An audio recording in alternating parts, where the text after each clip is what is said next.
감사합니다. 오늘은 화평하게 하는 자는 행복합니다. 그래서 팔복 7번째 시간입니다.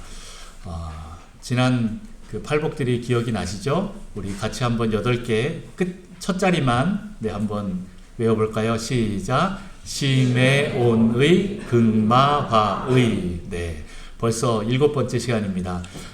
지난주는 6번째는 뭐였었죠? 마음이 청결한 자에 대해서 얘기했습니다. 마음이 청결한 자는 복이 무엇입니까? 하나님을 본다라고 했습니다. 마음이 왜 중요하다 그랬죠? 네, 거기에 성령님이 좌정하시기 때문에 그렇습니다. 그리고 거기서 생명이 나오기 때문에 그렇습니다. 여러분, 마음이 참 중요합니다. 그 마음을 잘 다스리시고 또 그곳을 하나님이 좌정하시는 거룩한 깨끗한 장소로 계속 만들어야 됩니다. 그렇게 그 영역들, 특별히 이제 영혼을 다 말하는데 조금 더 나눠서 지정의까지도 얘기를 했었지만 어쨌든 우리의 속사람에 대해서 얘기를 하고 있습니다. 그런데 그 청결하게 한다라는 뜻이 크게 3가지가 있다 그랬죠. 첫 번째는 무엇이죠? 깨끗함입니다. 네, 순수함. 그 다음에 순수함이고, 3번째는 우리 안에 있는 세속을 제거한다라는 뜻입니다. 깨끗하다라는 건 뭐죠? 안과 밖이 같다라는 거고요. 순수하다라는 건 무엇입니까? 우리의 삶의 동기가 항상 하나님께로 맞춰져 있는 사람들을 말합니다. 결과를 따라서 사는 사람이 아니라 과정을 충실하게 하나님 앞에서 그 동기를 올바르게 하고 가는 사람들을 말하는 것입니다. 그런 사람들은 세상과 타협하지 않습니다. 세상에 있는 그 기준들을 제거함으로써 우리 안에 있는 무능력들을 제거하고 하나님으로 살아가는 그런 자들이 되는 것입니다. 그렇게 될 때 그 사람들은 어떻게 됩니까? 네, 하나님을 본다라고 했습니다. 우리는 하나님을 보고 만나야 살 수가 있습니다. 네, 여러분 매일매일 주님을 보는 여러분 되시길 축복합니다. 자, 그러면 오늘 7번째, 화평하게 하는 자는 행복합니다에 대해서 말씀드립니다. 그들은 어떻게 됩니까? 하나님의 아들이라 일컬음을 받기 때문입니다. 네, 9절 우리 다 같이 한번 읽어볼까요? 시작. 화평하게 하는 자는 복이 있나니 그들이 하나님의 아들이라 일컬음을 받을 것이며.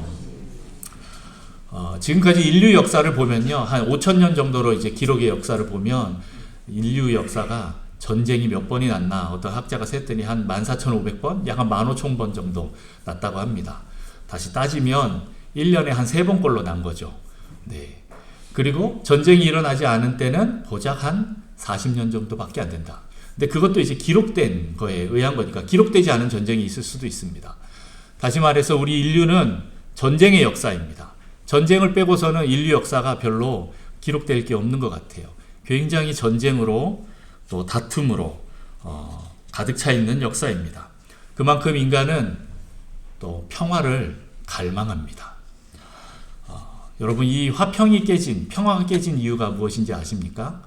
바로 인간의 욕심 때문에 그렇습니다. 언제부터 그게 시작이 됐을까요? 네, 인간이 선악과를 따먹음으로, 타락함으로 그 일들이 시작이 되었습니다. 아담과 하와가 선악과를 따먹고 타락하면서 무한하신 하나님을 떠나갔습니다. 그래서 어떻게 됩니까? 유한한 자원으로밖에 살 수 없는 존재가 되었어요. 무한하신 하나님을 떠나니까 유한한 자원으로 어떻게 합니까? 서로 뺏고 뺏기는 그런 역사가 일어나는 겁니다. 갈등과 다툼이 계속 일어나고 내가 좀 더 잘 살기 위해서, 내가 좀 더 살기 위해서 그렇게 뺏는 전쟁이 일어나는 그런 역사가 일어나는 것입니다. 심지어는 그 아담의 아들들부터 그런 일들이 일어나죠. 가인과 아벨이, 가인이 시기하여서 결국에는 자기 동생을 죽이는 그 살인의 역사부터 시작하여서 이 갈등과 다툼은 끊임없이 일어나는 것이 바로 우리 인간의 모습입니다. 네. 우리 인간은 평화를 갈망합니다. 그러나 내가 희생해서 평화를 이루고 싶어 하지는 않습니다. 다른 사람이 희생하는 그런 평화를 원한다라는 거죠. 그런데 오늘 이 평화를 만들어내는 사람에 대해서 팔복은 얘기하고 있습니다. 화평하게 하는 자에 대해서 말하고 있죠. 오늘 이 화평하게 하는 자는 무엇인지 한번 살펴보도록 하겠습니다. 원어적으로 먼저 한번 살펴보겠습니다. 화평하게 하는 자, 헬라어로 뭐라고 나옵니까? 에이레노 포이오이라고 나옵니다. 이 단어는 2가지가 합쳐진 단어입니다. 에이레네라는 화평과 그 다음에 포이에요라는 만들다라는 단어가 합쳐진 것입니다. 다시 말해서 화평과 만들다 합쳐서 화평을 만드는 자라는 뜻입니다. 영어로 peacemaker라고 표현하죠. 그렇게 화평을 만드는 사람에 대해서 얘기하고 있습니다. 먼저 화평에 대해서 살펴보겠습니다. 에이레네. 네, 이거는 좀 사족인데 저희 원래 이 에이레네라는 단어가 중세 신학자 에라스무스가 이제 헬라어 성경을 편집하면서 그렇게 발음을 적어놨어요. 그런데 요즘 그리스에 가면 이 에자 발음을 이로 발음을 합니다. 그래서 이레네 이렇게 표현도 하는데 에이레네라고 하는 것은 일반적인 이제 신학자들이 다 그렇게 해왔기 때문에 그렇게 하는데 우리 총신의 어떤 한 교수님은 이레네로 가르치시는 분이 계세요. 왜냐하면 그분이 그리스로 언어 연수를 갔다 왔기 때문에 그렇게 가르치는 거죠. 다른 교수님은 다 에이레네 가르치는데 이분만은 이레네 가르칩니다. 그래서 이분한테 배웠다고 하면은 제일 먼저 하는 소리가 이레네 그렇게 얘기를 합니다. 네, 그래서 저도 강도사님 보고 그 교수님한테 배웠어? 그래서 이레네 이렇게 했더니 서로 알아듣고 막 웃었습니다. 네, 그런 해프닝이 있는데 어쨌든 그 단어입니다. 네, 이건 사족이었고요.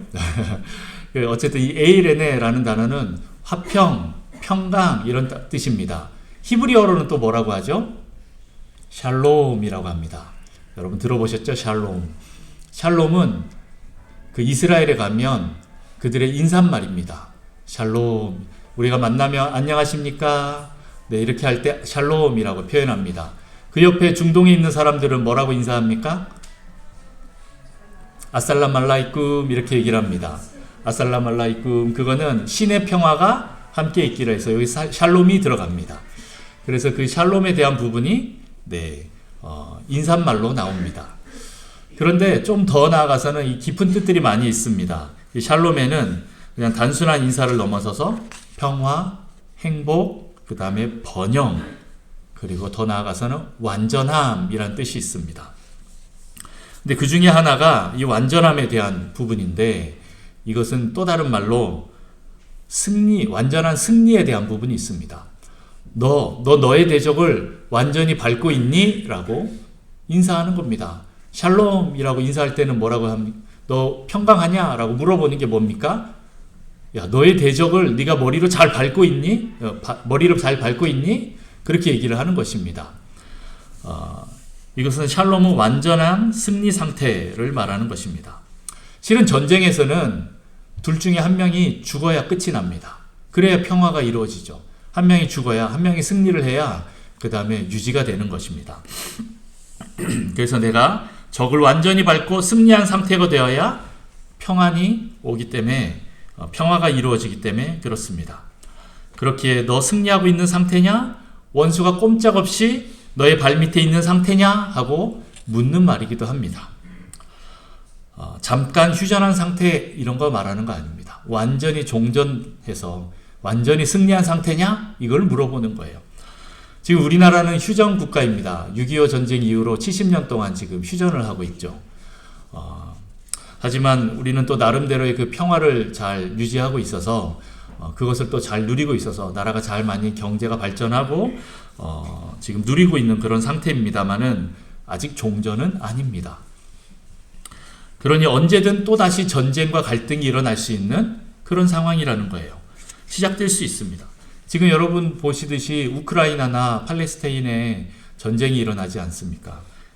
그들은 거기서 완전한 평화가 깨진 상태입니다. 우리도 언제든 그렇게 다시 될 수 있다라는 거죠. 그러니 어느 누구든 이러한 긴장 상태를 원하지 않기에 전쟁을 끝내고 싶어 합니다. 그런데 이 전쟁이 이 다툼이 끝나지 않는 이유는 무엇입니까? 나 자신 위주로 득이 되는 결론이 나야 하는데 그렇지 않기 때문에 끝없는 소모전으로 가는 겁니다. 네, 우리가 생각하는 그런 총칼을 든 전쟁도 전쟁이지만 여러분 삶 속에서도 지금 전쟁을 치르고 있는 줄 압니다. 경제적인 전쟁, 또 직장에서, 학교에서, 입시 전쟁, 수많은 전쟁들이 있습니다. 심지어는 옆집 아이들하고도 전쟁을 합니다. 네, 경쟁을 하죠. 비교를 하고 우리 아들이 이겨야 한다, 우리 딸이 이겨야 한다 이런 것까지 시작해서 완전 경쟁의 사회로 지금 되어 있습니다. 왜 그렇습니까? 더 높은 우위를 차지해야만 내가 이 유한한 자원 속에서 조금 더 내가 발 뻗고 배부르고 편안하게 살 수 있기 때문에 그렇습니다. 그것이 우리 인간들이 하는 행위입니다. 그런데 오늘 성경은 이러한 다툼을 중간에 끝내는 자가 있습니다. 그게 바로 오늘 화평케 하는 자라는 것입니다. 피스메이커입니다. 이것은 피스 러버, 평화를 사랑하는 사람들의 수준을 넘어갑니다. 아니면 피스키퍼, 평화를 유지하는 사람들, 아니면 이것도 넘어갑니다. 단순한 평화주의자, 그리고 평화를 유지하는 것, 이것을 넘어서서 화평을 적극적으로 만들어내는 사람, 갈등과 다툼을 그치게 해서 화평을 만들어내는 사람, 중재자를 말하고 있는 것입니다. 원수끼리 서로 복수하기 전에 중재를 서서 둘을 화해시키는 자를 말하고 있는 것입니다. 오늘 또 성경에 또 그런 인물이 한 명 나옵니다. 사무엘하 6장 6절에서 12절 말씀을 같이 한번 읽어보겠습니다. 교독하겠습니다. 제가 먼저 읽습니다. 그들이 나곤의 타작마당에 이르러서는 소들이 뛰므로 웃사가 손을 들어 하나님의 궤를 붙들었더니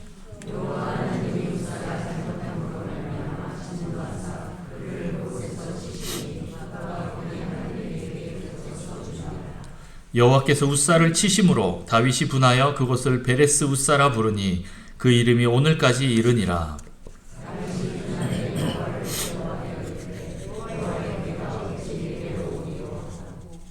다윗이 여호와의 궤를 옮겨 다윗성 자기에게로 메어 가기를 즐겨하지 아니하고 가드 사람 오벳에돔의 집으로 메어 간지라.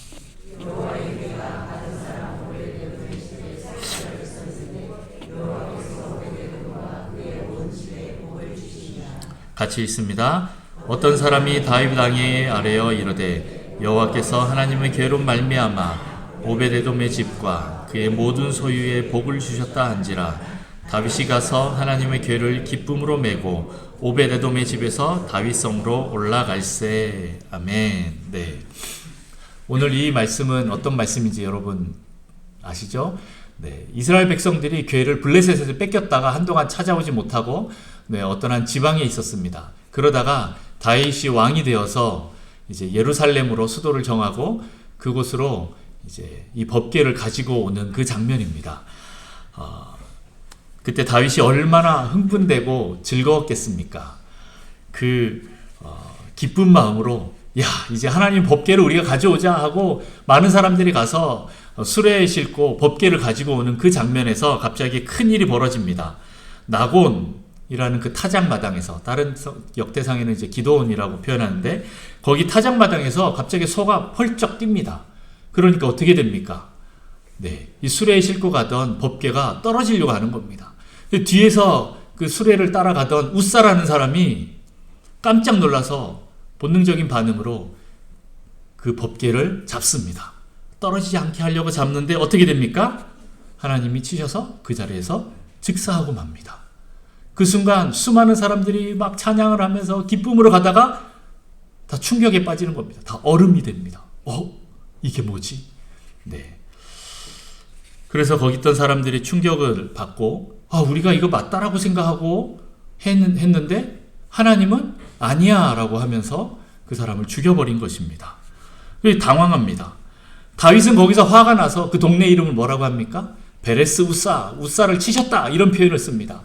그렇게 하면서 그리고 거기서 법궤를 버리고 도망가 버립니다.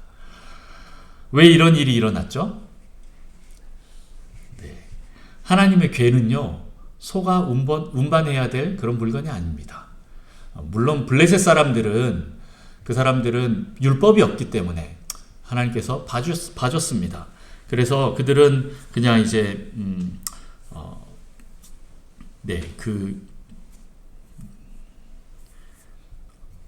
소가 그렇게 끌고 오는 그런 일이 있는 거에 대해서 봐줬는데 이스라엘은 그렇지 않습니다. 율법을 잘 알고 있는 민족이고 율법대로 행해야 되는데 그렇게 하지 않았기 때문에 하나님께서 철저히 그들에게 율법을 요구하면서 웃사를 치십니다. 원래는 어떻게 해야 되느냐? 이 법궤는 레위 사람들이 어깨에 메고 가야 합니다. 그리고 레위인 외에는 이 법궤를 함부로 성물을 만질 수가 없습니다. 그러니까 이런 일들이 벌어지게 된 것입니다. 어쨌든 이런 일로 지금 법궤는 타작마당에서 버려졌고 아무도 만지지 못하고 있고 다윗은 화가 나기도 하고 또 두렵기도 하고 해서 도망가 버립니다. 이 상황을 보다 못해 한 사람이 나섭니다. 누구입니까? 네, 가드 사람 오벳 에돔입니다.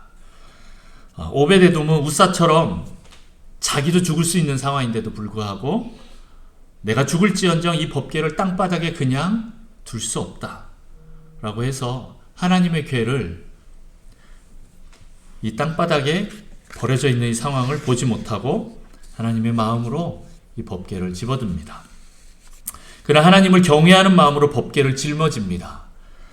그리고 죽을 각오를 하고 아무도 손대지 못하는 그 상황에서 하나님을 향한 마음으로 그렇게 법궤를 짊어집니다. 그런데 어떻게 됐나요? 안 죽습니다. 네, 오벳에돔이 죽었다라는 표현이 안 나옵니다. 법궤를 짊어지자마자 하나님은 오벳에돔에게 화평을 선포하십니다. 그래, 네가 옳다. 너의 그 마음 내가 안다. 그래, 내가 이겼다. 라고 하나님께서 화평을 선포하신 것이죠. 그렇게 자기 집으로 법궤를 옮기고 난 뒤에 3개월이 지났습니다. 그러고 나니까 모든 사람들이 알 만큼, 심지어는 다윗도 알 만큼 오벳에돔의 집이 복을 받습니다. 그래서 다윗도 힘을 내서 다시 법궤를 가지고 예루살렘으로 돌아옵니다. 네, 오벳에돔은 하나님 앞에서 완전히 죽어진 자입니다. 이렇게 완전히 죽은 사람에게 하나님은 자신을 드러내시고 하나님의 영향력을 흘려보내십니다. 오벳에돔은 법궤를 짊어진 순간 죽어진 것입니다. 화평케 하는 자는 자기가 죽을 수도 있다는 것을 알면서도 희생하면서 자신을 던지는 자입니다. 하나님과 인간 사이에 막혔던 담을 자신의 생명으로 헐어버리는 사람입니다. 하나님과 다윗 사이에서, 하나님과 이스라엘 사람들 그 사이에서 오벳에돔은 화평을 이루어냅니다. 그렇게 화평케 하는 자는요, 늘 하나님의 영향력을 드러내고 흘려보내는 자가 됩니다. 하나님의 영향력을 결정짓는 사람이 되는 것입니다. 여러분, 신앙생활을 하는 사람들은 어디를 가든 영향력을 끼치는 사람이 되어야 합니다. 빛이 가면 어둠이 드러나듯이 청결한 역사가 계속 일어나야 합니다. 그리고 화평케 하는 역사를 이루어내야 합니다.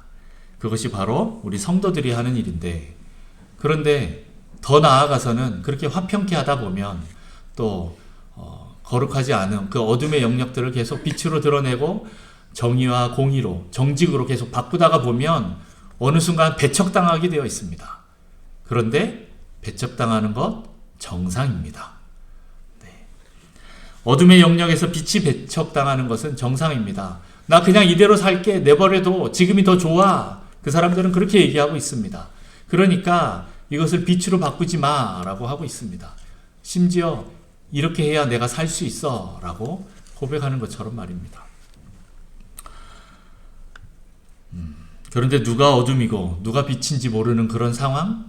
네, 도리어 저 사람 교회 다녔어? 성도 맞아? 이런 표현이 나온다면 어떻게 되는 것입니까? 네, 회색 분자이거나 아니면 더 나아가서 저 사람 넌 크리스찬 아니야? 이렇게까지 표현될 정도라면 악을 선도한다라면 문제가 있습니다. 그래서 우리 성도들은 항상 빛을 드러내는, 그리고 그것을 정결하게 하는 하나님의 영향력을 끼치는 사람들이 되어야 합니다. 여러분, 완전히 비워져서 성령님이 제한되지 않는 그런 삶을 사십시오. 그런 참된 신앙생활하는 성도들은 어디를 가든 영향력이 드러나게 되어 있습니다. 그리고 하나님의 결정이 그들을 통해 드러나는 역사가 일어납니다. 하나님의 권세가 그들을 통해 드러나게 됩니다. 완벽한 성령님의 다스림 가운데 있는 것, 그것은 하나님의 영향력이 제한되지 않고 드러나는 상태입니다. 이렇게 화평하게 하는 자가 우리에게 또 있습니다. 누굽니까? 바로 예수님입니다. 네, 이 본문에 나오는 에이레노 포이에이, 이 화평을 만들다, 화평을 만드는 자라는 뜻은요, 이 단어는 신약 성경에 한 군데 딱 더 나옵니다. 바로 골로새서 1장 20절입니다. 우리 같이 한번 한 목소리로 읽어볼까요? 시작. 그의 십자가의 피로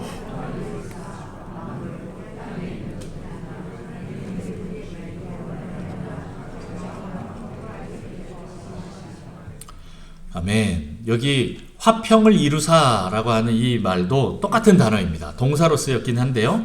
네, 화평케 하는 자, 그리고 그것이 바로 여기서 화평을 이루사라고 하는 말이 똑같습니다. 그런데 무엇으로 그렇게 한다 그랬죠?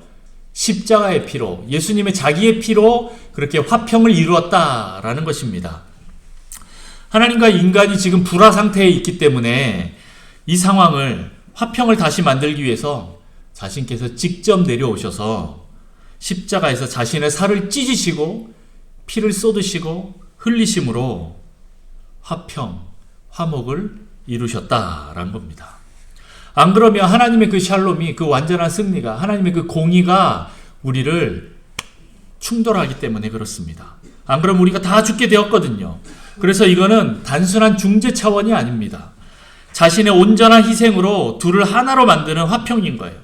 그냥 인간 수준의 화평 중재자? 아닙니다. 그러니 예수님을 하나님의 아들이라 이렇게 칭하는 것입니다. 실제로 하나님의 아들이기도 하고요.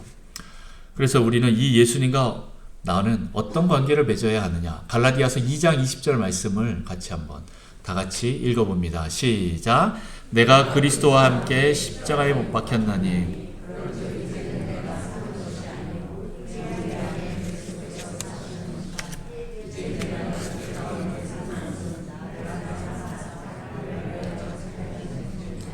하나님의 아들을 믿는 믿음 안에서 사는 것이니라. 아멘. 네. 지금 나는 어떻게 해야 됩니까?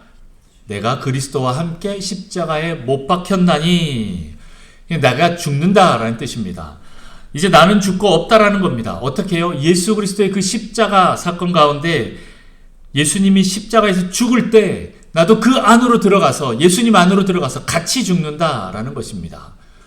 내가 지금 십자가에 달려 죽지 못하지 않습니까? 그러면 나는 어떻게 해야 되냐? 믿음으로 내가 예수 그리스도 안으로 들어가야 합니다. 그 예수 그리스도 안에 들어가면 예수님이 그 십자가에서 달려 돌아가실 때 같이 죽는 것입니다. 그렇게 우리가 죽을 때 나는 완전히 죽을 수 있습니다. 여러분, 내가 완전히 죽으면 내가 자존심 상할 일도 없습니다. 내가 완전히 죽으면 어떤 취급을 받아도 괜찮습니다. 예수님과 함께 십자가에서 죽었기 때문에 그렇습니다.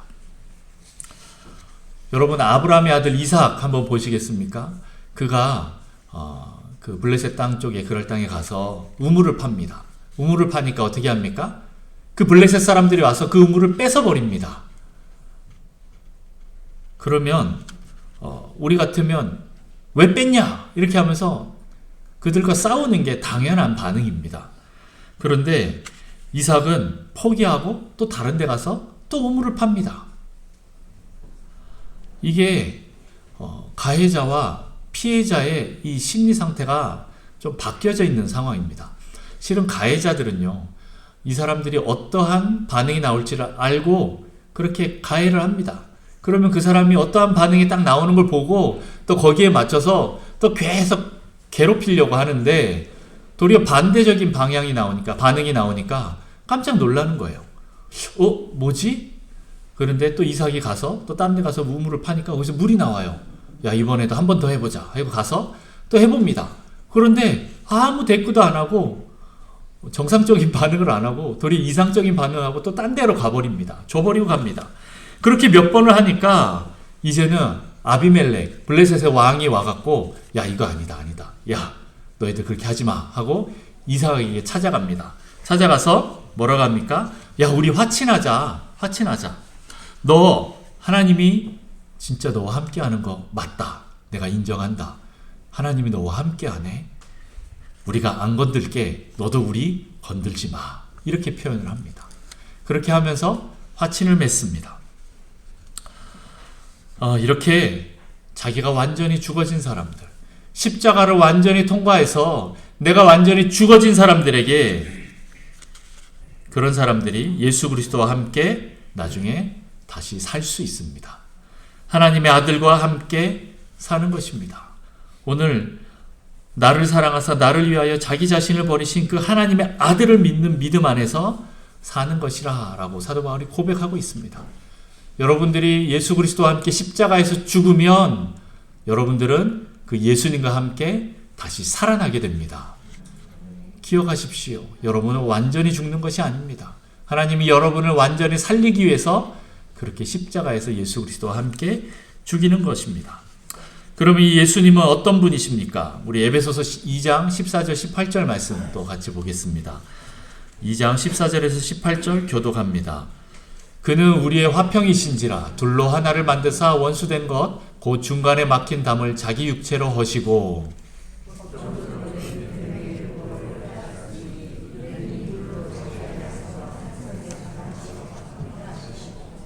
또 십자가로 이 둘을 한 몸으로 하나님과 화목하게 하려 하심이라. 원수된 것을 십자가로 소멸하시고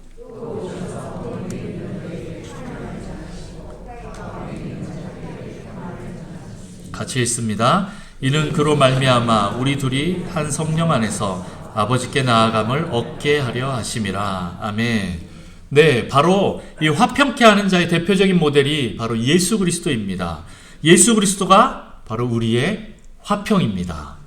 네, 그는 우리의 화평이신지라 라고 이렇게 에베소서 2장 14절에 나와 있습니다. 자신의 육체로 모든 원수되고 막힌 담을 다 허셨습니다. 그리고 나뉘었던 둘을 하나로 만들어 화평케 하십니다. 우리가 하나 될 수 있는 것은 바로 예수님 때문입니다. 예수님이 안 계시면 우리가 그 안에 들어갈 같이 죽을 수 없습니다. 그렇게 우리가 십자가에 같이 죽지 않으면 우리는 하나가 될 수 없습니다. 우리는 십자가 안으로 들어가 주님과 그리고 우리의 지체들과 또 하나님과 우리는 하나 되어야 합니다. 사람들은 다 자기 위주로 화평되길 원합니다. 하지만 온전한 그리스도인은 자신을 죽임으로써 하나님 안에서 화평이 되도록 합니다. 그런데 이렇게 예수 그리스도 안으로 들어가서 화평을 이루지 못하면 어떻게 될까요? 우리 마태복음 10장에 보면 또 예수님이 이런 말씀을 하십니다. 34절에서 39절까지 교독합니다. 제가 먼저 읽습니다. 내가 세상에 화평을 주러 온 줄로 생각하지 말라. 화평이 아니요 검을 주러 왔노라.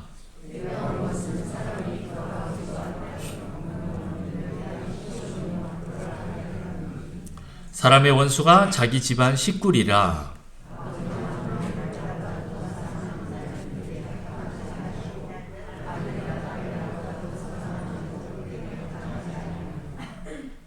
또 자기 십자가를 지고 나를 따르지 않는 자도 내게 합당하지 아니하니라.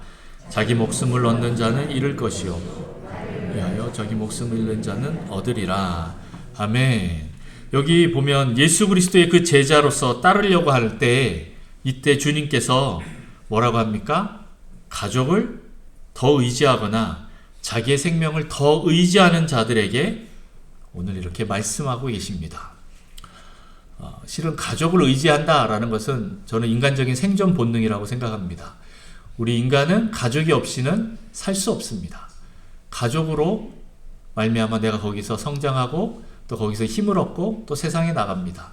또 우리 가족은 또 나로 인해서 또 그렇게 힘을 얻습니다. 그렇게 살아갑니다. 그런데 오늘 하나님이 아닌 가족을 더 많이 의지하는 사람, 자기 생명을 더 의지하는 사람, 이들에게 예수님께서 얘기합니다. 너희들은 그렇게 제자의 삶을 온전하게 살 수 없다. 온전히 죽지 못하고 자기 십자가를 지지 않으려고 하면 이렇게 불화가 더 커질 수밖에 없다라고 알려주고 계십니다. 여러분, 주님을 따를 땐 확실하게 따르십시오. 어설프게 죽는 신용, 기절한 척 하는 거 이런 게 아니라 완전히 죽어야 함을 말합니다. 완전히 그리스도와 하나가 되어 십자가의 같이 죽음을 통과해야 합니다. 어설픈 믿음은 아무 능력이 없습니다. 죽음을 통과한 믿음이 능력이 됩니다. 자, 그럼 마지막으로 오늘 화평케 하는 자의 복을 한번 보겠습니다. 화평케 하는 자의 복은 무엇입니까? 하나님의 아들이라 일컬음을 받습니다. 하나님의 아들, Son of God에 대해서 나옵니다. 신약 성경에서는 이 예수님에게만 실은 하나님의 아들이라고 칭합니다. 하나님의 아들이라는 표현은 예수님에게만 하는데, 하지만 오늘 이 본문의 표현은 화평케 하는 우리에게도 해당됩니다. 다시 말해서 예수님이 제자들에게, 화평케 하는 그 제자들에게 야 너희가 하나님의 아들이야 이렇게 표현합니다. 실은 예수님이 하나님의 아들인데 화평케 하는 그 제자들에게 너희도 하나님의 아들들이야 이렇게 말하고 있는 것입니다. 또 어떤 분이 또 왜 아들만 되냐 딸은 안 되냐 뭐 이렇게 하시는 분도 계실 수 있습니다. 남녀 차별로 받아들이시는 분이 계실 수도 있는데, 뭐 우리나라는 아직 좀 덜하지만 미국에서 이런 얘기하면 막 남녀 차별이다 막 이렇게 꼭 걸고 넘어지는 사람이 있습니다. 실은 이것은 남녀 성에 대한 그런 개념이 아니고요, 하나님의 아들은 왕이다라는 그 왕에 대한 수거라는 개념입니다. 오늘 예수님께서 하나님의 아들이시기 때문에 그 왕이다라는 그 개념을 그대로 갖다가 쓰는 것입니다. 분봉왕이라는 이런 뜻입니다. 여러분, 로마에서 황제가 황제로 새로 딱 등극이 될 때 어떻게 합니까? 각 지역마다 자기의 아들들을 보냅니다. 아니면 자기가 신뢰하는 사람들을 보냅니다. 그리고 거기를 다스리도록 권세를 줍니다. 황제를 대신해서 황제의 권세와 권력으로 그 지역을 다스리는 것입니다. 그런 개념으로 지금 오늘 말씀하고 있는 것입니다.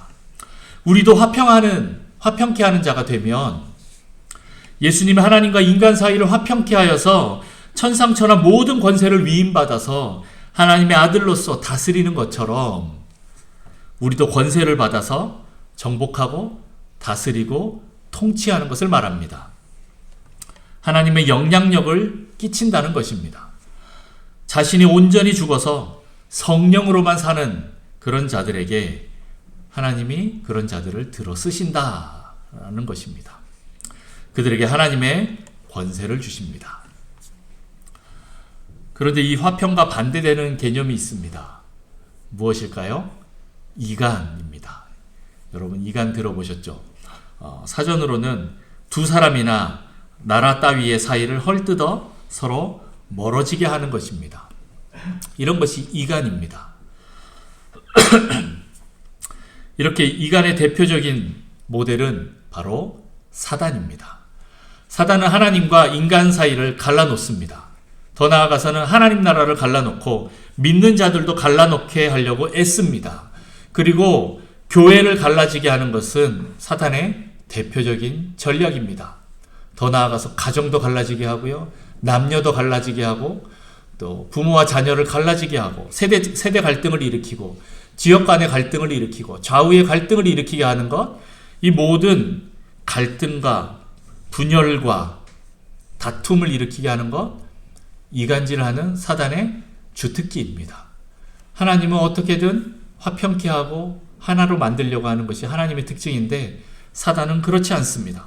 이런 사탄의 이간에 놀아나면 안 됩니다. 그리스도의 몸이 찢어지면 인간의 왕국이 세워지고, 그러면 성령이 떠나십니다. 그런데 하나님께서는 이런 사탄을 밟을 수 있는 권세를 십자가를 통과한 제자들에게 주셨습니다.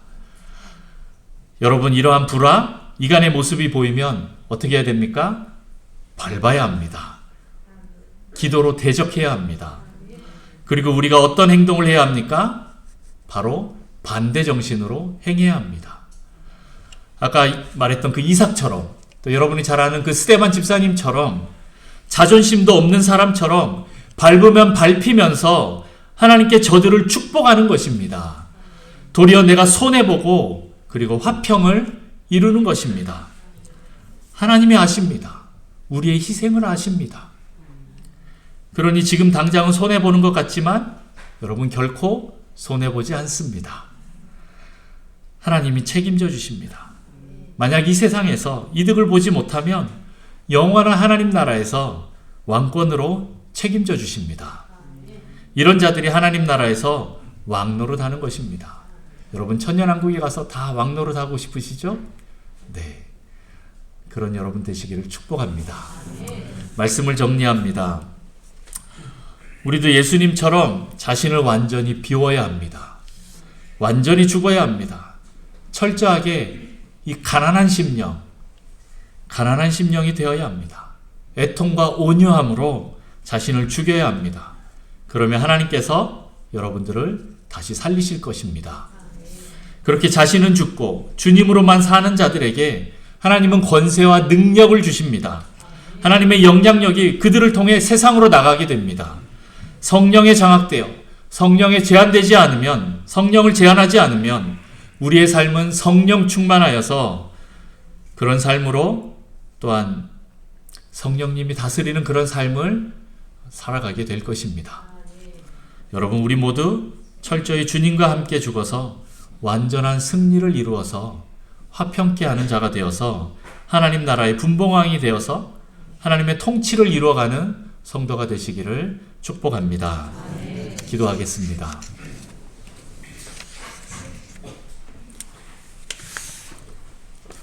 하나님 아버지, 감사합니다. 저희를 제자로 부르시고 또한 이 가난한 심령으로 저희를 불러주셔서 감사합니다. 하나님, 그런 자들이 천국을 얻습니다.